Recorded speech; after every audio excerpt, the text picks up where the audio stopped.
बात करके उसको न्याय दिलाने का काम करेंगे। अभी हमारे लेखपाल फतेहपुर में लेखपाल सुधीर कोरी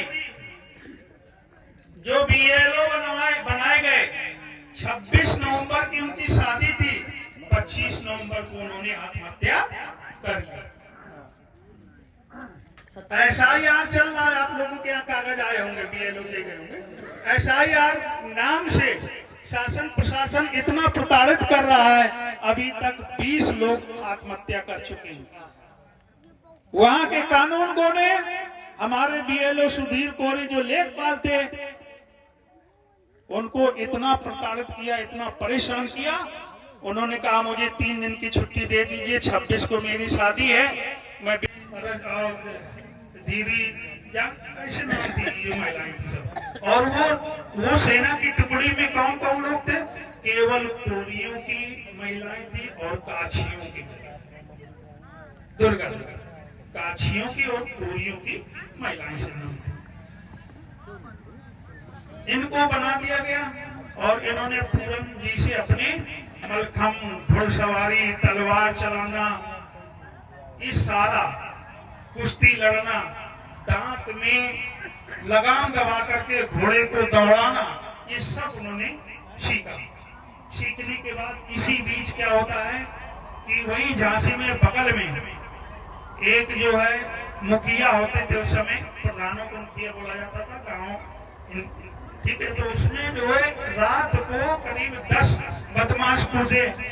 उस समय डकैती पड़ा करती थी, लूट होती थी, तो बदमाश घुसे, जैसे उसने शोर शराबा सुना तो उन्होंने करधाई का डंडा लेकर, करधाई का डंडा, ये चीजें आप लोगों को कोई ना बताया होगा, करधाई का डंडा लेकर के और अपनी धोती का कछोटा बांध के और वो दीवार से छलांग लगा के और इतना मारा, उसमें 6 बदमाश भाग गए।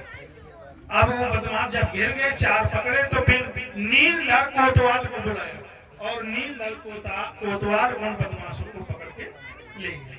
तब से वो बगल का जो मुखिया था उसको अपनी बेटी मानने लगा। और जो भी अब आगे अंग्रेजों ने चढ़ाई कर दी, झांसी में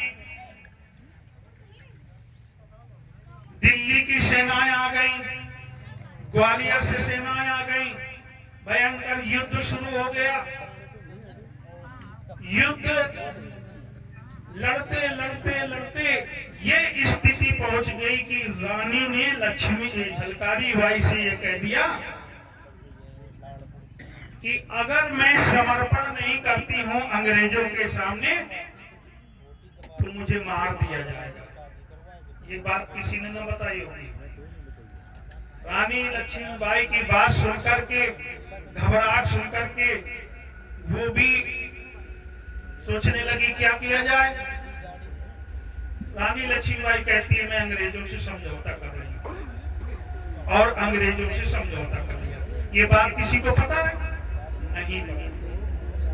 अंग्रेजों से गोपनीय समझौता किया और 6000 वृत्तिका तय हुई, यानी 6000 रुपए महीने आपको मिलेगा और महल में आप रानी बन के तो रहोगी, शासन हमारा होगा। ये इतिहास में नहीं बताया गया। इतनी बड़ी गद्दारी, अंग्रेजों की गुलामी स्वीकार कर ली। और अंग्रेजों ने चढ़ाई क्यों की थी? क्योंकि अंग्रेज ये कहते थे कि अगर राजा का बेटा है तो उसके राज्य में हम हमला नहीं करेंगे, वो शासन करेगा। लेकिन रानी लक्ष्मीबाई की कोई बेटा नहीं था। रानी लक्ष्मीबाई ने दामोदर राव नाम के एक बेटे को गोद लिया था। अंग्रेजों ने स्वीकार नहीं किया कि तुम किसी की दत्तक पुत्र को लेकर के शासन करोगी, हम ऐसा शासन स्वीकार नहीं करेंगे। इसलिए उन्होंने युद्ध किया।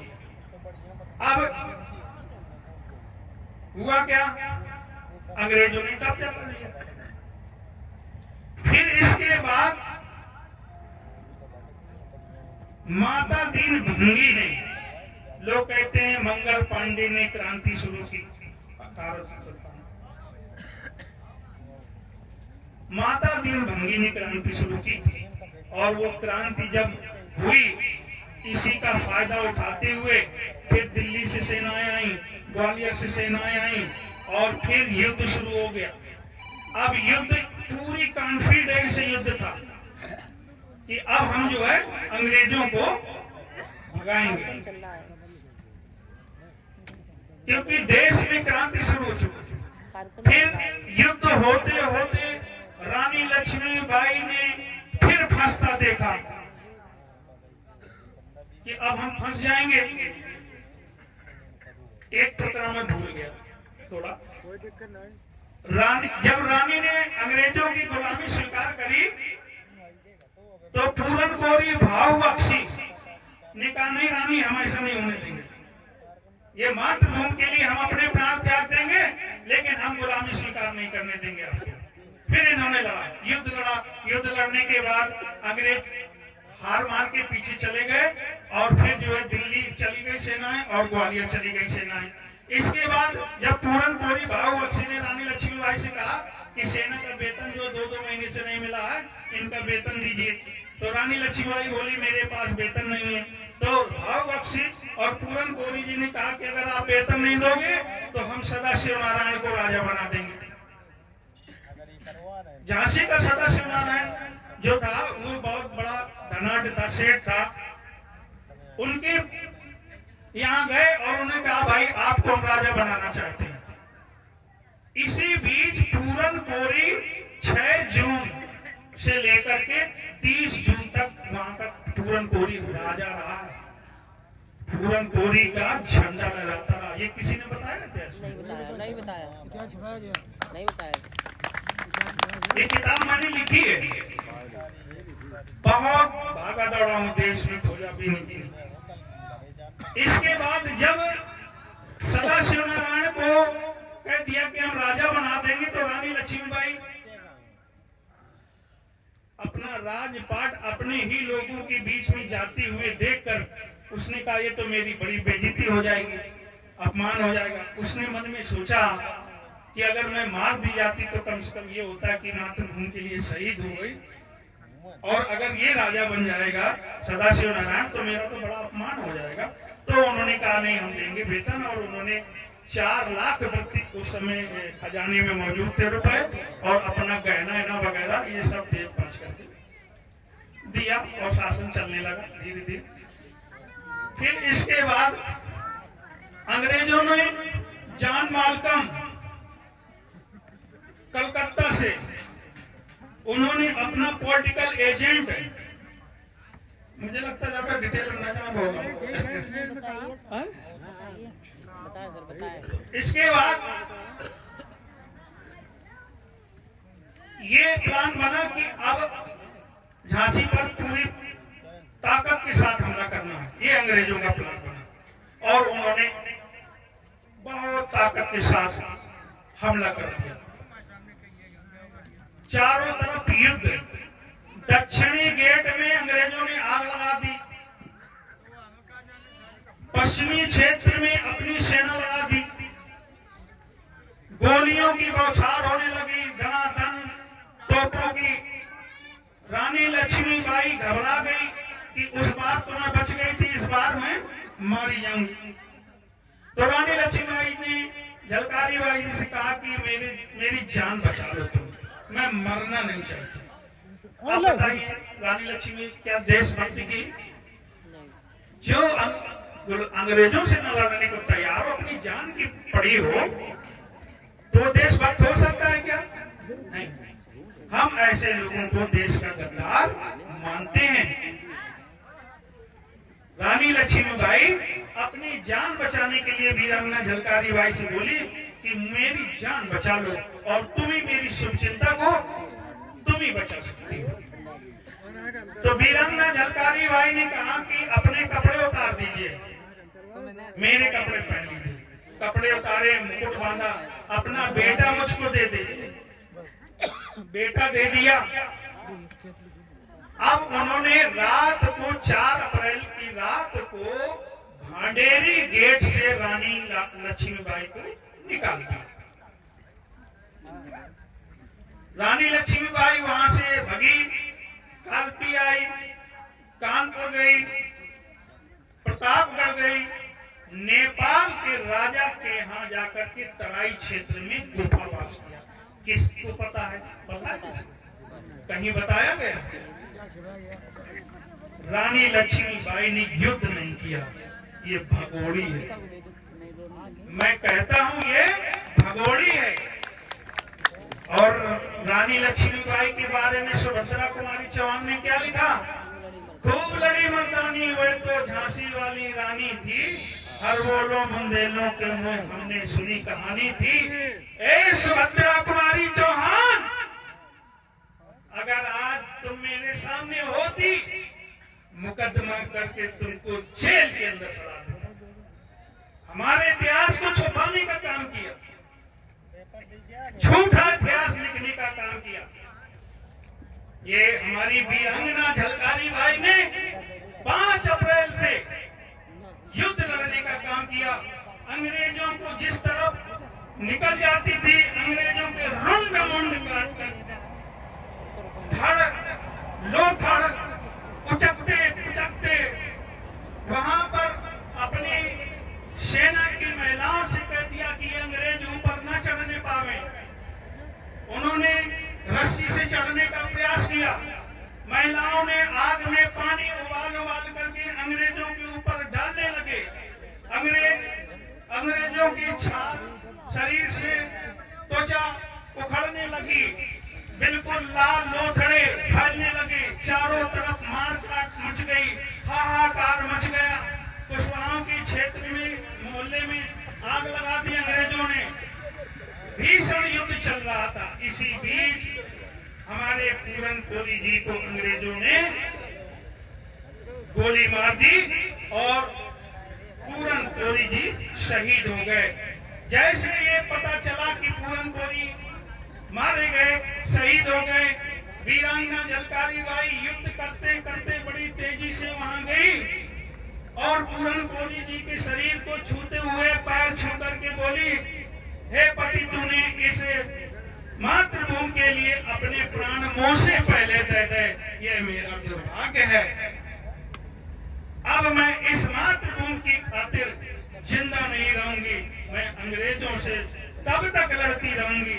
इतना कह करके जब अंग्रेजों ने देखा कि अरे ये पूरन कोली के मरने से ये महिला पैर छू करके और ऐसा बोल रही है, ये कौन है? तो दूल्हा जी जो गद्दार था, वो दूल्हा जी ने कहा, ये तो पूरन कोली की पत्नी है, क्योंकि पत्नी ही पति के पैर छू।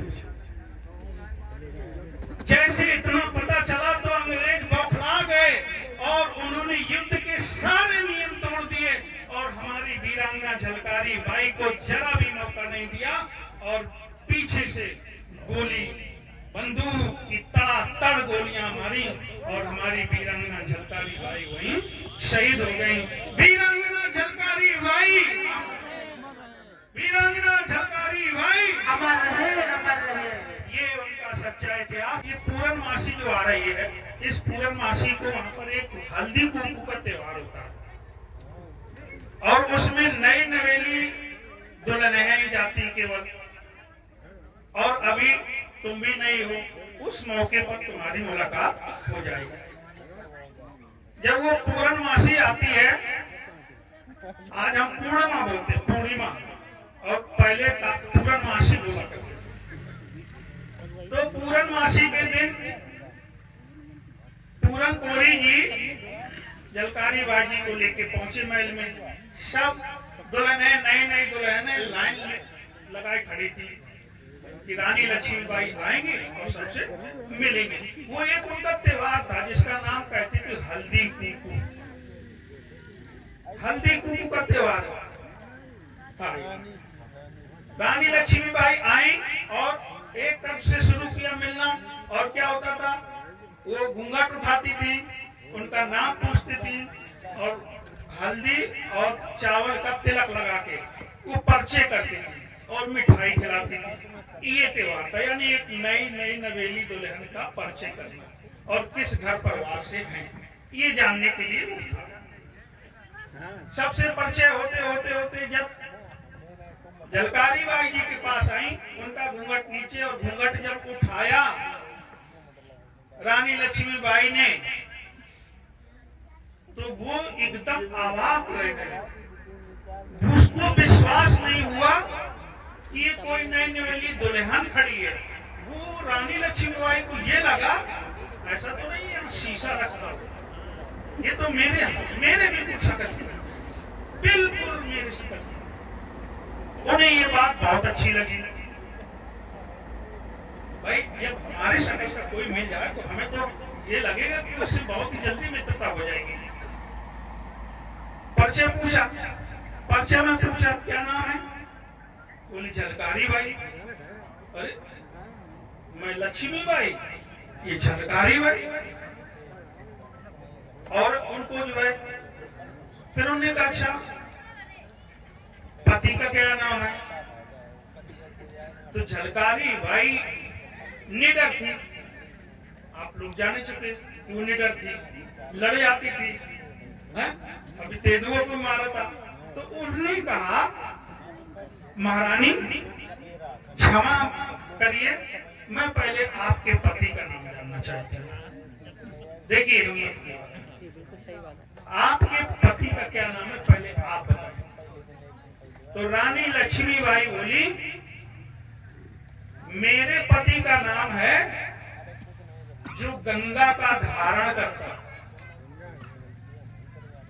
जो गंगा को धारण करता है, अर्थात शंकर जी का नाम भी गंगाधर है। शंकर जी का नाम गंगाधर, क्योंकि उन्होंने गंगा को अपने शरीर में धारण किया था, इसलिए उनका नाम गंगाधर है। और रानी लक्ष्मीबाई के पति का क्या नाम था? गंगाधर, राजा थे जो। और हिंदू धर्म में व्यवस्था क्या होती है कि पत्नियां अपने पति का नाम नहीं लेती। तो जब रानी लक्ष्मीबाई ने बताया कि मेरे पति का नाम जो गंगा को धारण करता है, लेकिन नाम नहीं लिया पति का, जो गंगा को धारण किए वही मेरे पति का नाम है।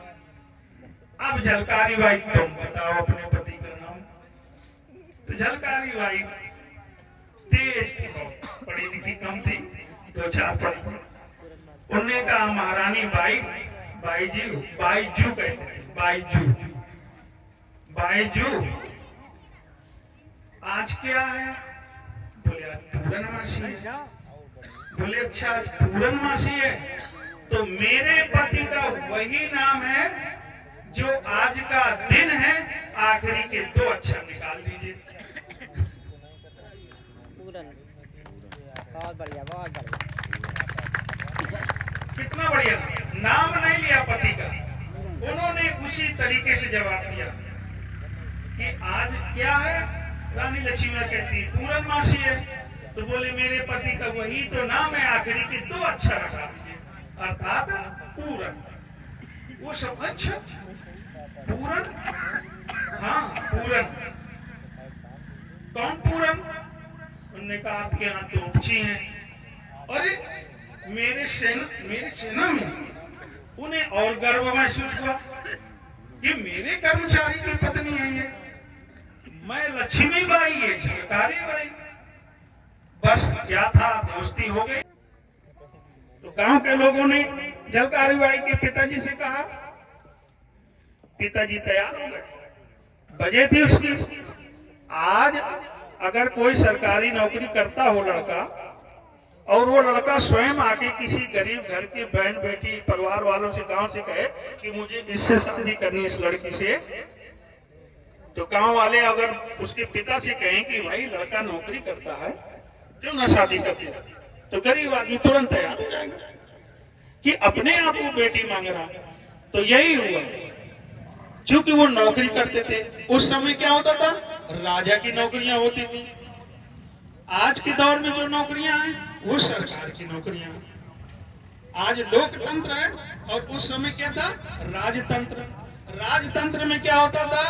रानी की पेट से राजा पैदा होता था। रानी के पेट से जो बच्चे पैदा होते थे वही बड़े होकर के उनको राजा घोषित कर दिया जाता था।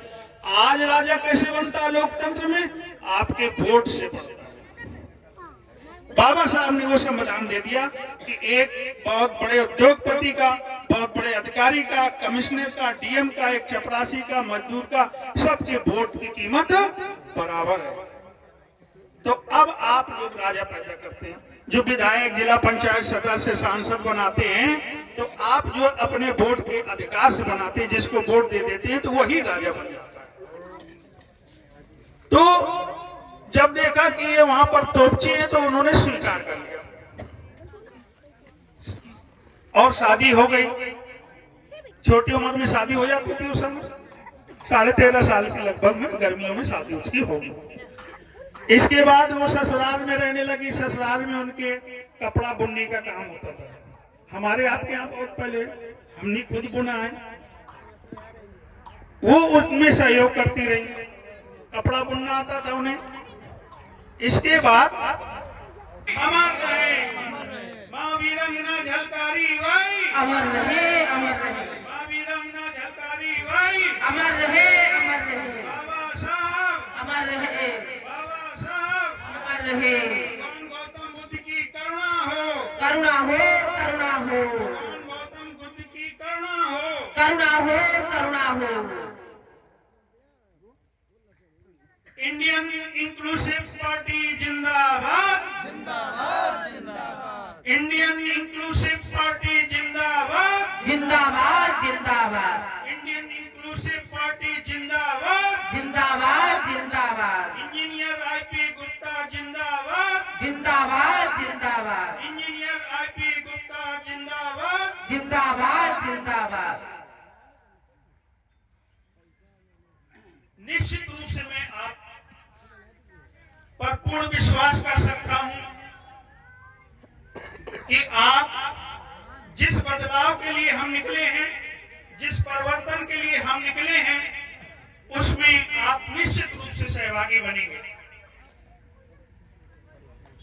हमारे पार्टी के लोगों ने पार्टी की बात रखी, समाज की बात रखी, आपके साथ हो रहे अन्याय अत्याचार की बात रखी। मैं इससे हट करके बात करना चाहता हूं, क्योंकि अमर शहीद वीरांगना झलकारी बाई का 195वां जन्म उत्सव समारोह एवं संविधान दिवस मनाया जा रहा है। तो मैं वीरांगना झलकारी बाई पर बात रखता हूं। सुनेंगे आप लोग, सच्चा इतिहास बताने जा रहा हूं। मैं पार्टी का राष्ट्रीय महासचिव हूं और उत्तर प्रदेश का प्रभारी हूं। मुझे पार्टी की बात रखनी चाहिए, लेकिन पार्टी की बात बहुत हो चुकी, पर्याप्त है। मैं वीरांगना झलकारी बाई पर सच्चा इतिहास रखने जा रहा हूं, जो आज तक आप लोगों ने सुना ना हो। थोड़ा बहुत हो सकता है सुना। वीरांगना झलकारी बाई बहुत ही बचपन से कुशाग्र बुद्धि थी। वहां रानी लक्ष्मीबाई की मां खत्म हो गई थी, यहाँ वीरांगना झलकारी बाई की मां खत्म हो गई थी। दोनों का पालन पोषण उनके पिताओं ने किया था। जब ये 13 साल की लगभग थी, जंगल में लकड़ी काटने गई तो एक तेंदुए ने हमला कर दिया। तो इनके अंदर निर्णय लेने की बहुत अच्छी क्षमता थी। जिस कुल्हाड़ी से वो पेड़ को काट रही थी, वो कुल्हाड़ी सीधे तेंदुए के मुंह में वार कर दी और उसका मुंह फट गया और चिंगार मार करके वो गिर गया। वीरांगना झलकारी बाई का इतना साहसिक कदम और तुरंत निर्णय लेने की क्षमता ने उनको बहुत प्रसिद्धि प्राप्त। जब वो गांव आई, वहां से भागी, तो उनकी काफी जगह से खून और ये कपड़े अस्त व्यस्त थे, खरोंच लग गई थी।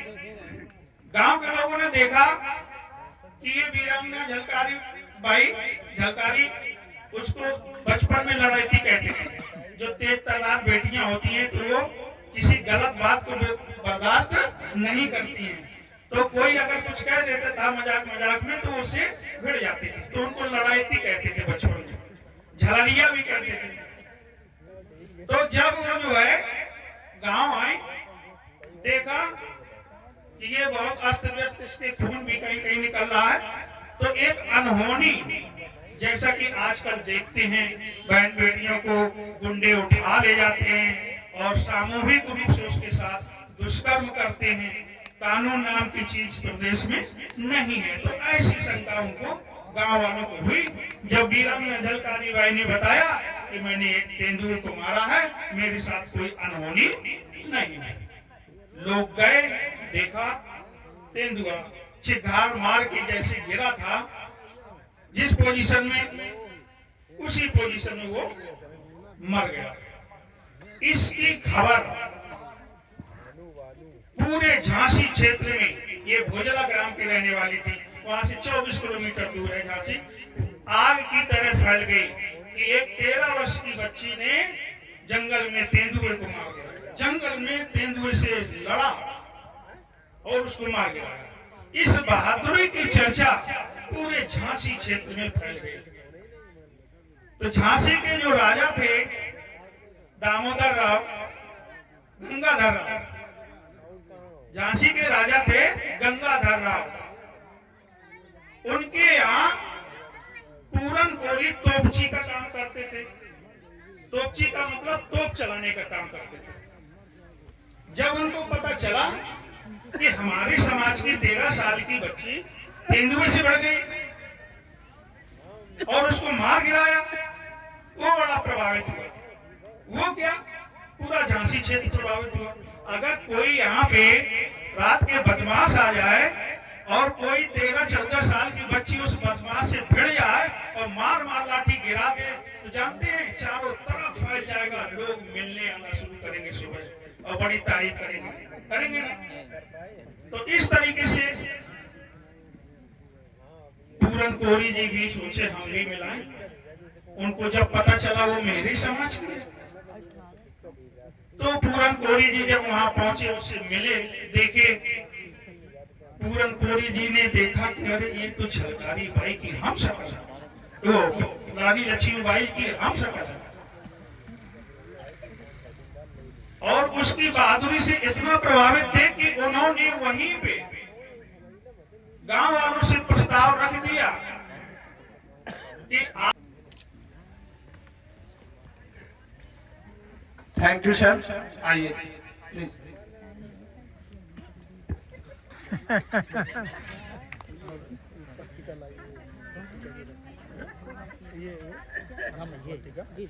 इसको डालिए। हाँ ये सर बिल्कुल सही प्लीज। हाँ आपका ये जानसी बिल्कुल सही, बिल्कुल जान और जान। देखिए एक पट्टिका और लाइक ये सबको पहनाना चाहिए था शुरू में, फिर से दुरुस्त।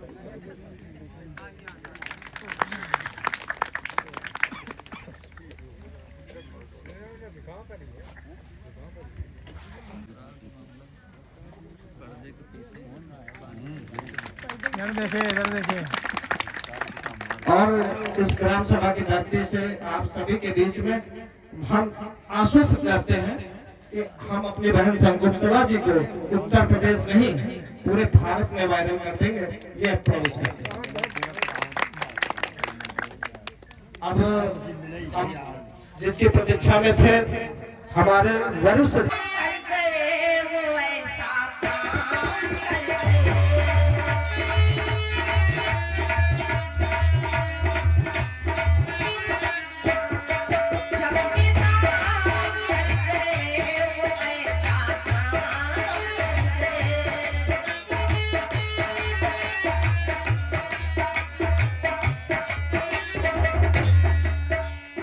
भीमराव की आई जग में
थी। मेघवंश की मेघ पुत्री जंगल में बाघ को मारी थी। जाकर रण में खूब लड़ी वो झांसी की झलकारी थी। युद्ध कला में कौशल थी, हर शस्त्रों के संग खेली थी। तलवारें और तीरंदाजी उसकी यही सहेली थी। वीर बहादुर पूरन सिंह की वो प्राणों से प्यारी थी। जाकर रण में खूब लड़ी वो झांसी की झलकारी थी। दुर्गा सेनापति की सेनापति थी, हर युद्ध में शक्तिशाली थी। लक्ष्मी बाई की रक्षा कवच थी, महलों की रखवाली थी। और जनरल फिरोज की सेना पर वो अकेले ही भारी थी। देख फिरंगी थर-थर कांपे चमक तेज तलवार की। दलहाजी भी पार न पाया, रण में ऐसी ललकार दी। लक्ष्मी बाई का वेश धारण कर अंग्रेजों पर चढ़ाई की। हार न मानी कई दिनों तक, अद्भुत खूब लड़ाई की। मानो वो दुर्गा की अवतारी थी। जाकर रण में खूब लड़ी वो झांसी की झलकारी थी। और हमारे बाबा साहब के विषय में, बह गया जुल्म जिसमें वो सैलाब भीम थे। तूफान और जलजला मनु का काल भीम थे। चक्कर है उसे मिटाने में मिट गए लाखों। जहां वो नहीं हमारे दिलों में कायम भीम है। अलग है मुल्क चाहे हो अलग भाषाएं, सबकी आवाज भीम थे।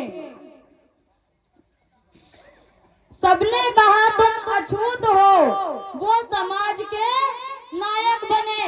सबने कहा कि तुम अछूत हो, वो समाज के नायक बने।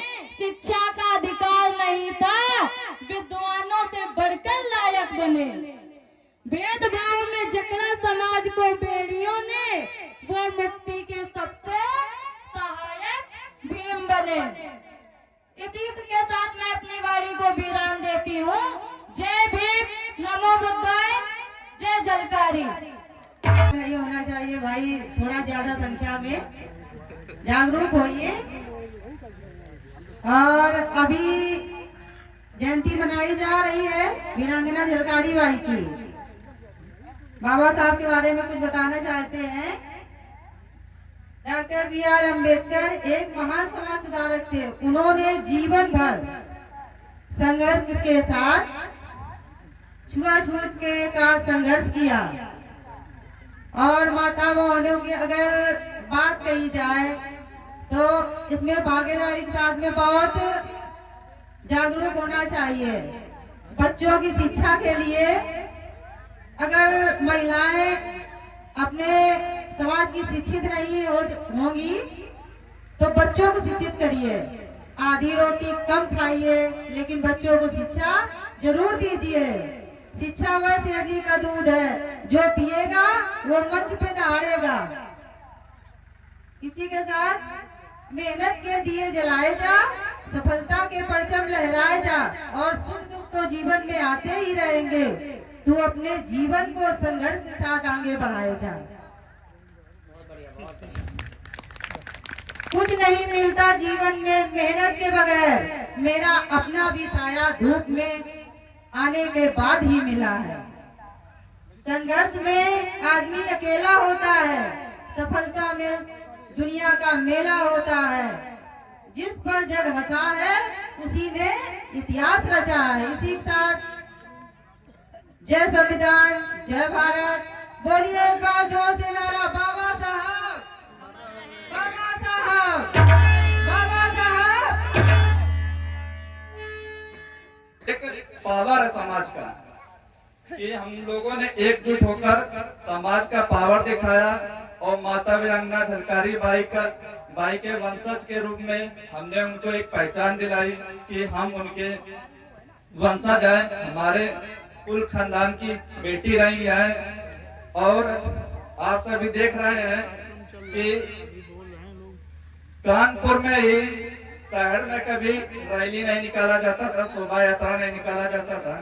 अभी फिलहाल में ही 26 नवंबर को संविधान दिवस के तहत पर माता वीरांगना झलकारी बाई जी का कम से कम हजारों संख्या के गाड़ियों के माध्यम से बहुत ही भव्य शोभा यात्रा निकाला गया है और सभी लोगों ने सपोर्ट किया, सभी लोग आए, सभी लोगों ने जानकारी ली कि अभी तक तो हम जानते नहीं थे कि माता झलकारी बाई हमारे समाज से हैं, हमारे बहुजन समाज से हैं। तो उन लोगों की बहुत खुशी हुई। घर घर माता झलकारी बाई का जन्मोत्सव मनाया गया और इसी माध्यम से बताना चाहता हूँ, मैं इंडियन इंक्लूसिव पार्टी से डॉक्टर सत्येंद्र कमल, और जो भी अपने समाज पर अत्याचार होता रहता है, रूरल क्षेत्र, देहात हो गया, नगर हो गया और भी जिले हो गए, तो अपने समाज का कभी हत्या कर दी जाती है, कभी माँ बहनों बेटियों का बलात्कार होता है। ये जो हितैषी बन रहा है पार्टी के, ये जो बोलते हैं कि हमारे पार्टी के लोग खड़े रहते हैं, हमारे लोग खड़े रहते हैं, आप लोग खुद ही जानते होंगे यहाँ पर जितना अपने समाज में मर्डर हुआ है, कितने लोग अदर पार्टी वाले आए हैं, कितने लोग पार्टी वाले आके अपने समाज के लिए इंसाफ दिलाया है उन्होंने। अभी यही रूरा चिलौली में एक मर्डर हो गया था, तो उसमें भी हम लोग आए थे, मुकदमा पंजीकृत कराया, रोडे जाम की गई, उठा के हम लोग चौकी थाने भी ले जाए गए।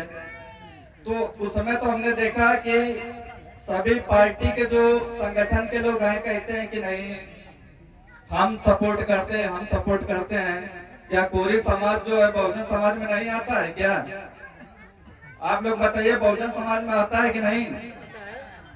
तो ये लोग हमारे साथ क्यों ऐसा बिहेव होता है, ये हम लोगों को सोचने की बात है। जब भी कोई घटना होता तो हम ही लोग पहुंचते हैं, केवल उनका नारा होता है कि नहीं बहुजन एक हो जाओ, बहुजन एक हो जाओ। एक तो यहाँ अलग कौन से हैं? एक तो है ही है जो जाति भेदभाव लोग कौन कर रहे हैं, उनसे हमें उम्मीद थोड़ा नहीं है। जो 3% है, 10% है, 15% है, जो भी उनसे हमें क्या उम्मीद? हम 85 का नारा लेकर चल रहे हैं तो 85 में हम आते नहीं है क्या? इससे बहुत ही हमें भी 5-6 साल हो गया संगठन में, उसमें धरातल पर काम भी हमारा, क्लिनिक देखते हैं, हॉस्पिटल देखते हैं, उसको देखते हुए भी समाज में पूरा योगदान रहता है हमारा। जहाँ कुछ भी होता है समय पे पहुँचता भी हूँ। और समाज में जो बोलते हैं कि हिस्सेदारी की बात रही है, तो बहुत सी पार्टियां हैं, आप लोग तो हमसे पुराने हैं, हम आपके सामने तो बिल्कुल नए हैं। अपने जितने भी पार्टियां हैं आप लोग देख लीजिए, कितने अपने कोरी समाज के जिला अध्यक्ष हैं, कि मंडल अध्यक्ष है, कि प्रदेश अध्यक्ष, आप बताइए। जबकि हम लोगों की 3 से 5 करोड़ की आबादी केवल उत्तर प्रदेश में है। हर एक विधानसभा में 50-60 हजार कोरियों का वोट बैंक है। आप यही विधानसभा उठा के देख लीजिए, रसूलाबाद क्या कम हम लोग की जनसंख्या है, और फिर भी ये लोग कहते हैं कि नहीं इनका वोट बैंक कहाँ है, इनका ये कहाँ है। क्या हमारे समाज का हिस्सेदारी नहीं चाहिए? हमारे समाज में विधायक, मंत्री, संसद बन के पार्लियामेंट में नहीं जाना चाहते, अपने हक की आवाज उठाना नहीं जानते हैं। और अभी फिलहाल में पश्चिम उत्तर प्रदेश में जो कोरी जाति के अपने लोग जो हैं, अपने भाई बंधु हैं, उनका जाति सर्टिफिकेट नहीं बन रहा है। ये हमारे वो कुल वंश नहीं है। उनका अगर जो हम आवाज उठा रहे हैं तो कौन सा गलत बात कर रहे हैं? अब विरोध करने वाले कौन है? अपने ही लोग हैं। अभी जो भीम आर्मी में तो हम भी थे, लेकिन भीम आर्मी वालों ने ही विरोध कर रहे थे पश्चिम में, जाति सर्टिफिकेट नहीं बनने दे रहे थे कोरी समाज का। वहां पर हम लोगों ने जाके आंदोलन किया। कुछ क्षेत्रों में भी बनने लगा, कुछ क्षेत्रों में भी बाकी है। तो इसीलिए हमने सब कुछ देखा, हमने सब जगह से हम लोग भी धोखा खाते रहे। हमें यूज किया गया, हमें जो यूज किया गया, हमें जो भेड़ का हिस्सा बनाया गया कि झंडा उठाओ, भेड़ का हिस्सा बनो, और वो लोग छाव में बैठ के बस इशारा करते रहे, इधर जाओ, उधर करो, इधर ये करो। इसका क्या मतलब होता है? जागरूक तो हम लोग भी हैं, पढ़े लिखे भी हम लोग भी हैं। ऐसा तो है नहीं कि लोग गंवार हों।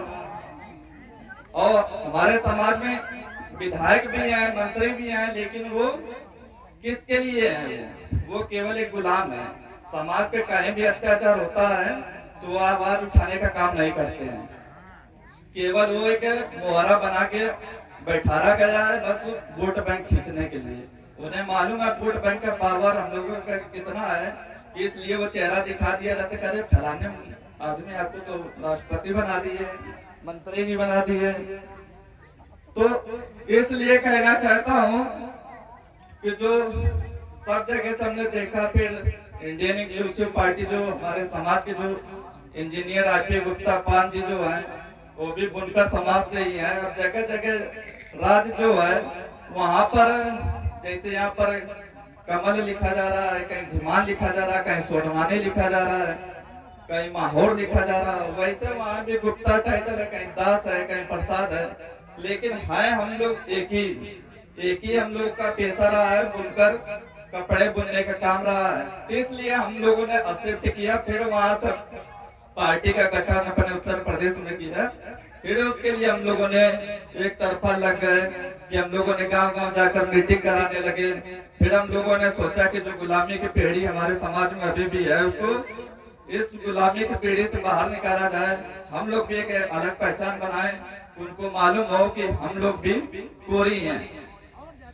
तो इसलिए जो हमारे माननीय राष्ट्रीय अध्यक्ष जी ने नारा दिया था, करो या मरो अंबेडकर पार्क भरो, तो करो या मरो अंबेडकर पार्क भरो। तो ये हमारी जिम्मेदारी है अपने समाज के आरक्षण के लिए, अपने राजनीतिक हिस्सेदारी के लिए। वो समय आएगा, आपको बताया जाएगा कि अंबेडकर पार्क कब चलना है। तो आप बताइए कि इस भाग्य का हिस्सेदारी बनेंगे कि नहीं? हाथ उठा के बताइए, बनेंगे कि नहीं हिस्सेदारी? इससे विश्वास हो रहा है कि हमारा समाज जो कुछ हमने बताया उनको समझ में आ रहा है। सुनने के लिए बहुत बहुत धन्यवाद, आप सभी का आभार। जो हमारे और साथ में संविधान दिवस का कार्यक्रम भी आयोजित किया गया। दोनों ये कार्यक्रम बेहद इम्पोर्टेंट है और दोनों की महत्व अलग अलग है। माता वीरांगना झलकारी बाई ने अंग्रेजों के खिलाफ 1857 में क्रांति करती और किसे बचाने के लिए? झांसी की रानी को बचाने के लिए अपने प्राणों की आहुति देती है। बाई दफे अंग्रेजों को हरा देती और झांसी को बचा देती। तो क्या सामाजिक न्याय आपको मिलता? राज किसके हाथ में जाता? प्रश्न इस बात का होना चाहिए कि ये लड़ाई किसके लिए लड़ी? ये लड़ाई आपके समाज के लिए नहीं लड़ी गई थी। हाँ, एक हमें सीख जरूर लेनी चाहिए वीरांगना जी से, क्योंकि वो हमारे समाज की वीरांगना थी। तो वीरांगनाओं को और महिलाओं को, मातृशक्ति को मैं एक चीज बताना चाहूंगा, एक सीख जरूर वीरांगना झलकारी बाई से आपको लेनी है। वो सीख कि हम किसी के साथ रहेंगे, किसी के भी साथ, किसी के सत्ता के साथ, किसी व्यक्ति के साथ तो हम गद्दारी नहीं करेंगे। ये वीरांगना में झलकारी बाई में क्वालिटी थी कि वो झांसी की रानी में जो दुर्गा दत्त था उसकी सेनापति थी और रानी के राज्य में रह रही थी। तो रानी के साथ उन्होंने गद्दारी नहीं की, अपने प्राणों की आहुति लगा। तो हमारा समाज कभी गद्दार नहीं रहा। कोरियों का ये इतिहास है कि वो कभी गद्दार नहीं रहा। ये हमें इनसे सीख लेनी चाहिए। दूसरा पहलू जब हम संविधान दिवस की बात करते हैं तो संविधान क्या है? संविधान बाबा साहब के द्वारा एक वो दस्तावेज है जो आपके मुक्ति के मार्ग को खोलता है, और वो मुक्ति का मार्ग जो आप कुर्सी पर भी बैठ सकते हैं और आप फर्श से अर्श तक जा सकते हैं, ये सारे रास्ते खोलता है संविधान। बस हमें संविधान को पढ़ना है, समझना है। यदि हम पढ़ते और समझते नहीं हैं तो आप कुछ पाएंगे नहीं। और अभी बात राजनीतिक आ जाए तो हमें उस पर भी चिंतन करना चाहिए। बारीकी से आप चिंतन नहीं करते हैं। ये दौर राजनीति का है, ये दौर राजनीति का है। यदि राजनीति में आप पीछे रह गए तो आपकी पीढ़ियां गुलाम होने से बचेंगी नहीं। राजनीति इस समय इंपॉर्टेंट है। और ये बाबा साहब ने कहा था कि सभी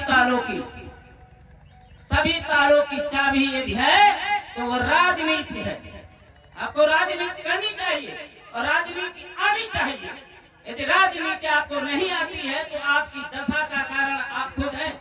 इस पर चिंतन करने की जरूरत है। आप अपनी ताकत को पहचानिए। और मैं तो ये कहता हूं, मेरे राष्ट्रीय अध्यक्ष engineer IP Gupta, Indian inclusive party के राष्ट्रीय अध्यक्ष, उनके द्वारा एक नारा दिया गया कि तुम मुझे 2 दिन दो और मैं तुम्हें आरक्षण दूंगा। ये पानताती तत्वा समाज को गरीब बुनकर से सबसे कहा उन्होंने कि मात्र तुम मुझे 2 दिन दो और मैं तुम्हें आरक्षण लेके दूंगा। और मैं सुरेश कुमार वर्मा, इस समय Indian inclusive party Uttar Pradesh का प्रदेश अध्यक्ष, मैं आपसे ये कह रहा हूं और वादा कर रहा हूं, एक नारा भी दे रहा हूं कि तुम मुझे 2 दिन दो, मैं वो सब कुछ दे दूंगा जो तुम्हें जरूरत होगी। मैं तुम्हारे बच्चों की शिक्षा दूंगा, मैं तुम्हें रोजगार दूंगा, और वो वंचित समाज जो सामाजिक न्याय नहीं मिला, सामाजिक न्याय भी दूंगा, और हिस्सेदारी दूंगा, भागीदारी दूंगा। अभी तक वो पार्टियां सामने नहीं आ रही है जो जातियों के नाम पर राजनीति तो की, बहुजन के नाम पर, लेकिन वो राजनीति मात्र एक जातियों में सिमट के रह गई। इस पर भी हमें चिंतन करने की जरूरत है। क्या सही रूप से आप किसी का वोट लेते हैं, सारी जातियों का वोट लेते हैं, तो क्या सारी जातियों को प्रतिनिधित्व भी उनके संख्या के अनुपात में देते हैं? ये भी तो चिंतन का विषय है। और रही बात, यदि मात्र हम बाबा साहब और जय भीम नमो बुद्धाय के नारे लगा दें और कबीर की जय बोल दें, झलकारी की जय बोल दें, इससे काम चलने वाला नहीं। इनकी विचारधारा क्या थी और ये चाहते क्या थे? मुद्दे ये होने चाहिए कि ये लोग चाहते क्या थे। क्या ये चाहते थे कि मेरी जयकारा होनी चाहिए? क्या कबीर ने कहा था कि मेरी जयकारा बोलना?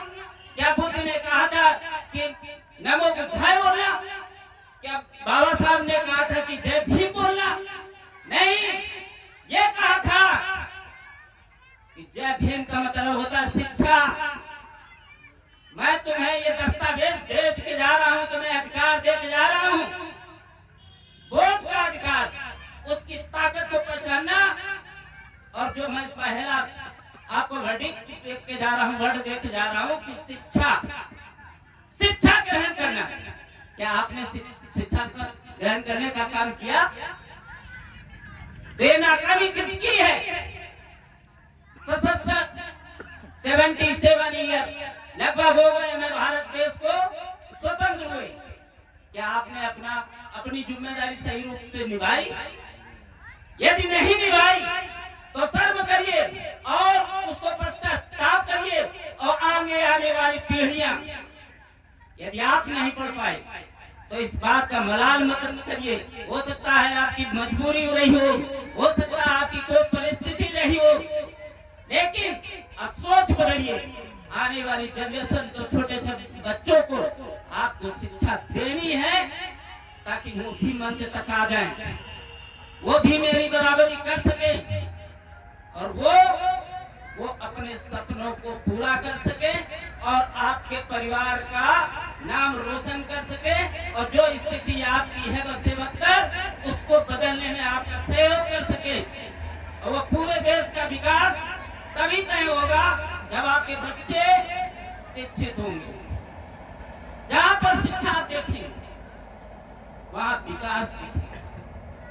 जहां अशिक्षा होगी वहां क्या होगा? विकास नहीं होगा। आपको सोच ही नहीं पाएंगे। आप दूसरे की बातों को, जो आपको सिखाया जाएगा वो आप सच मानेंगे। बुद्ध ने क्या कहा? बुद्ध ने ये कहा, अपदीपो, एक बात कही एक लाइन में। बस हमें एक ही बात सोचनी चाहिए कि आप अपने जीवन में केवल खुद प्रकाशित हुए, खुद ज्ञान का दीप जलाइए। आपको पता होना चाहिए मैं हूँ क्या आप मानववादी हैं, मानववादी हैं, क्या मानवतावादी हैं, क्या समतावादी हैं, क्या समानतावादी हैं? और इन सब चीजों का अध्ययन और चिंतन करने लगेंगे तो दूसरों को भी अवसर देंगे, उनके सहभागिता देंगे, उनके संख्या के अनुपात में उनको भागीदारी देंगे। और ये कि कोई पार्टी अभी तक ऐसा नहीं हुआ। ये पार्टियों का हश्र क्यों हुआ? बहुजन के नाम पर 2 पार्टियां उत्तर प्रदेश में हैं। उनकी आज जो ये हश्र हुआ है, वो कहने को कुछ भी कहते हैं। उन्होंने सही रूप से वोट लेने की बात कही है, संख्या के अनुपात पर भागीदारी देने की बात कभी नहीं कही है। और संख्या के अनुपात में भागीदारी नहीं दे रहे, इसका मतलब वो बाबा साहब की जय भीम बोल रहे हैं।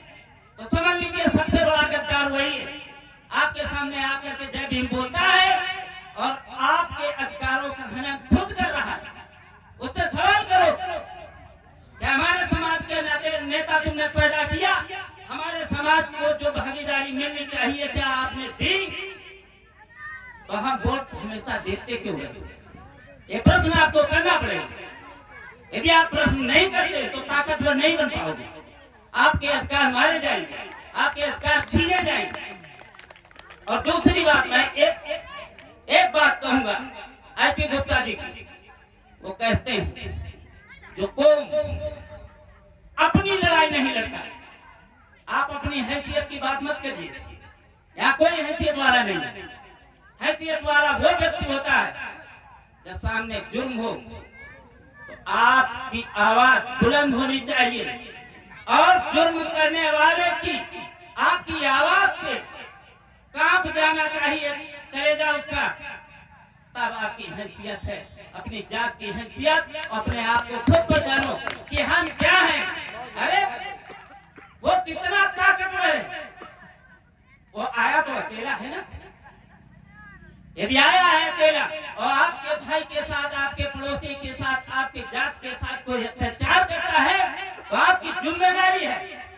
आप मत भरोसे रहिए कि सूरज कुमार वर्मा बचाने आएंगे, मत भरोसे रहिए कि मित्रा जी बचाने आएंगे, मत भरोसे रहिए किसी नेता और अधिकारी के भरोसे। आप अपना भरोसा और अपना साहस जिस दिन कायम कर लोगे, जुर्म करने वाला खुद कांप जाएगा। ये ध्यान रखिए। आप लड़ना सीखो, जिस दिन लड़ना सीख गए दुश्मन उसी दिन हार जाएगा। ये ध्यान रखिए। जब आप दुश्मन को पता हो जाता है कि आप कमजोर हैं, आपकी सोच कमजोर है, तब वो हमला करता है। ताकतवर के ऊपर हमला कभी नहीं करता है। और कोई भी, और मैं ये ध्यान रखता हूं किसी की बुराई करने का अधिकार आपको मिला नहीं। जात पात धर्म और इसके जहर मत घोलो कि हम वो जाति वाला हमारे साथ कर रहा है, वो धर्म वाला कर रहा है, ये जहर घोलो मत। जहर घोलने का आपको नहीं मिला है। आपको ये सीखना है कि यदि उसने उन्नति की है और हमारा हक भी खा गया, सब कुछ खा गया, तो खाया कैसे? हमने बचाया नहीं, तब तो खाया। आप देखते रहे, अपनी जिम्मेदारियों का निर्वहन नहीं किया तो आपके अधिकार वो खा गया। यदि आप सजग होते तो कैसे कोई दुश्मन खा सकता है? तो आपको जरूरत है कि हमारे क्या अधिकार है। तो अधिकार पता कैसे चलेंगे? अधिकार तभी पता चलेंगे जब आप शिक्षित हो जाएंगे। तो आप अपने बच्चों को पढ़ाइए। बेशक आप फटी चप्पल पहनिए, फटे पैंट पहनिए, एक बार रोटी खाइए, शौक सारी बंद कर दीजिए, लेकिन अपने बच्चों को आप पढ़ाना शुरू कर दीजिए। आपका भविष्य अपने आप बदलना शुरू हो जाएगा। और इस पर चिंतन करना जाके घर में, और जरा सोचना जाके यार उन्होंने अपने बच्चे को पढ़ाया था, बहुत बढ़िया पढ़ाया। उनकी स्थिति के बारे में जरा चिंतन करना, ईर्ष्या मत करना, चिंतन करना। और ईर्ष्या जब करोगे ना तो आपका विनाश सुनिश्चित है, क्योंकि ईर्ष्या करने वाला व्यक्ति कभी बढ़ता नहीं, चिंतन करने वाला व्यक्ति बढ़ता है। क्योंकि आपको ईर्ष्या में तो आपके पास खुला बात आएगा, अच्छी बातें कभी आएंगे नहीं, आप वहां तक जा ही नहीं पाएंगे कि उसको वो बेशक दुश्मन हो तो अपना कुछ पाने के लिए उसके पास जाना, उससे पूछना, भैया आप मेरे बच्चों को रास्ता बताइए। यदि वो पढ़ा लिखा है और बुद्धिमान है तो आप बेशक दुश्मनी हो आपस में, वो आपको शिक्षा सही देगा। ये पढ़े लिखे की क्वालिटी होती है। यदि आपने ये तय कर लिया कि यार मैं तो नहीं जाऊंगा, वो होगा डीएम कलेक्टर, जो कुछ होगा पढ़ा लिखा चाहे जितना होगा, तो आप अपने पैरों पर कुल्हाड़ी मार रहे, आप अपने अधिकार कभी जान नहीं पाएंगे, आप प्रगति नहीं कर पाएंगे। आप अपने भाई के साथ, अपने बिरादरी के साथ यदि दुश्मनी इतनी मानते हो, और यही दुश्मनी उनके उन लोगों के बारे में, उन सामंतवादियों के बारे में तुम्हारी ये सोच होती तो तुम्हारे अधिकार नहीं छीनते। अधिकार मात्र छीने इसलिए है कि तुमने अपने भाई को दुश्मन माना, और जो तुम्हारे अधिकार खा रहा था उसे दोस्त माना। और दोस्त और दुश्मन की यदि पहचान तुम्हारे अंदर नहीं है तो तुम विकास नहीं कर पाओगे, तुम अच्छी सरकारें नहीं दे पाओगे, और अच्छे नेता सदन में नहीं पहुंच पाएंगे। और जब सदन में नहीं पहुंच पाएंगे तो आपकी आवाज कौन उठाएगा? कोई उठाएगा आवाज? आवाज उठाने के लिए आपकी विचारधारा का, और जिसे उसको दर्द हो कि ये समाज हमारा पीड़ित समाज है, हमारा वंचित समाज है, हमारा शोषित समाज है, इसकी आवाज हम उठाएंगे। और मैं दावे के साथ आज कह के जा रहा हूं एक महिला की धरती पर कि तुम मुझे एक दिन देना, एक दिन वो देना कि जब मेरा आंदोलन हो रहा हो आईआईपी पार्टी का, आप मेरा साथ देना। और एक दिन और मांगूंगा, 2 दिन का मांग रहा हूं, एक दिन वो देना वोट की ताकत का। जो बाबा साहब ने कहा था, तुम सत्ता बदल सकते हो, तुम व्यवस्था बदल सकते हो, तुम सोच के तो देखो दुश्मन कितना बड़ा चालाक है। तुम्हें बेशक पैसा दे जा रहा है, लेकिन वोट डालते समय तो देख नहीं रहा है ना। उस दिन तो सत्ता बदलने का अधिकार तुम्हारे हाथ में दे रखा है ना बाबा साहब ने। तो बाबा साहब को या तो जय भीम बोलना बंद करो, या तो फिर अपने व्यक्ति को वोट देना शुरू करो, दुश्मन को वोट देना बंद करो। और यदि दोनों चीजें करते हो, जय भीम बोलते हो और दुश्मन को वोट करते हो, तो आप अम्बेडकरवादी नहीं हो सकते हो, आप बुद्ध के बन सकते के लायक नहीं हो। आप कबीर के वंशज नहीं कहला सकते हो, क्योंकि कबीर चौराहे पर जब भी खड़े होते थे तो देश को दिशा देते थे। दुश्मन कितना भी ताकत हो, सामने मुकाबला शब्दों से करते थे। उनके शब्द इतने कटीले होते थे जो समाज में चुभते थे। आज भी 600 वर्ष हो गए, आज उनका मुकाबला कोई नहीं कर रहा है। आज लोग उनकी शिक्षा पर, उनकी किताबें पढ़ने, पीएचडी करने लोग विदेशों में जा रहे हैं। क्यों? क्योंकि हमारा महापुरुष हमें हमने बताया भी आगे कि हमारा समाज कभी गद्दार नहीं रहा है। वो गद्दारी समाज के साथ कभी कर ही नहीं सकता। बाबा साहब ने कोई गद्दारी नहीं देश के साथ की। वो सर्व समाज को संविधान दिया भारत का। कोई एक जात के लिए दिया क्या मेरे लिए कि भाई उस जात को नहीं दिया उन्होंने? कोई हमसे आके पूछे? मैं तो कहता हूँ पूरे भारत देश का संविधान है ना। जो कानून, जो धारा हमारे पर लगेगी, यदि हम कत्ल करते हैं तो जो धारा मेरे ऊपर लगेगी, यदि आप कत्ल करते हो तो वही धारा आपके ऊपर लगेगी। ऐसा तो नहीं कि नहीं सुरेश कुमार वर्मा बच जाएंगे। ये इनके समाज के नेता थे या बाबा साहब को जय भीम बोलते हैं इसलिए बच जाएंगे? ऐसा है कहीं? उन्होंने तो बराबर दिया, बराबर स्थापित किया सबको, पूरे देश को बराबर की निगाहों से देखा। बस इतना ध्यान रखा कि जो सरकारें आए, बेईमान सरकारें आए, उनको ये बताने का एक दस्तावेज बना दिया कि उनका ध्यान रखना, जो निचले पायदान पर बैठा है उसे भी अपने साथ खींचने का काम करना। और या तो खींचा नहीं जा रहा है और धक्का दिया जा रहा है, और धक्का दिया जा रहा है। जब पूरा भारत देश 1949 के पहले की हम एक बात कर ले तो 1949 के पहले देश की स्थिति बद से बदतर थी। और उस स्थिति को मेरी 50 वर्ष की उम्र में मैंने देश की स्थिति को खुद देखा है, अपने सामने देखा है कि लोगों को गेहूं की रोटियां नहीं मिलती थी। लोग गेहूं की रोटियां नहीं खा पाते थे। बुजुर्ग लोग होंगे, जब मेहमान कोई आता था तब वहां रोटियां बनाई जाती थी, तब गेहूं की रोटियां मिलती थी। ये बद से बदतर स्थिति थी। कपड़े आपके पास नहीं थे, जूते के तो बातें छोड़ दीजिए, नंगे पैर चलते थे। हमारे सामने की स्थिति है। लेकिन कहीं ना कहीं आप उनकी बातों को सुनते रहे जिनकी आपको नहीं सुननी चाहिए, और जिनकी सुननी चाहिए उनको आप बुरा मत बताते रहे, उन्हें दुश्मन बताते रहे। दोस्त और दुश्मन की पहचान नहीं कर पाए। यदि दोस्त और दुश्मन की पहचान होती तो स्थिति आज कुछ और होती। और जिसने भी ये चीज सीख ली कि वोट मेरा है, मैं सत्ता बदलूंगा, और दोस्त मेरा कौन है ये मैं तय कर दूंगा, पड़ोसी नहीं तय करेगा, तो आप विकास कर ले जाएंगे।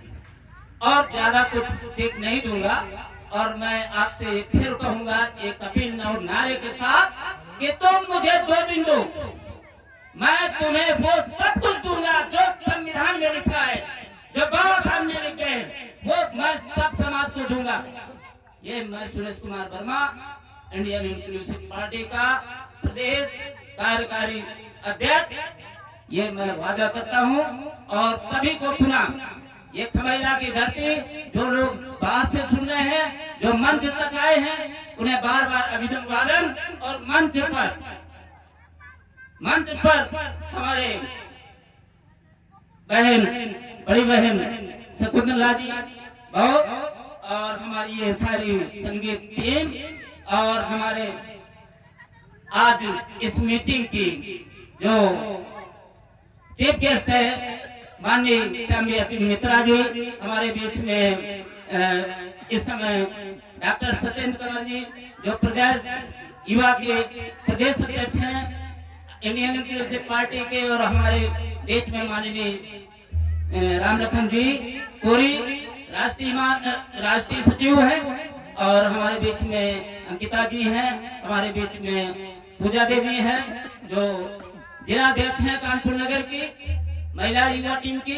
मैं सबको साथ में आज मैं सबसे ज्यादा आप लोगों को इस मंच से ज्यादा सम्मान आपको देना चाहता हूं, क्योंकि आपने सुना और धैर्यता से सुना। हो सकता है कि कोई बात आपको क्लिक कर जाए, आप विकास कर जाए। इसके लिए मैं बहुत बहुत साधुवाद, बहुत बहुत धन्यवाद। जय बहन, नमो बुद्धाय, साहेब बंदे के जय संविधान।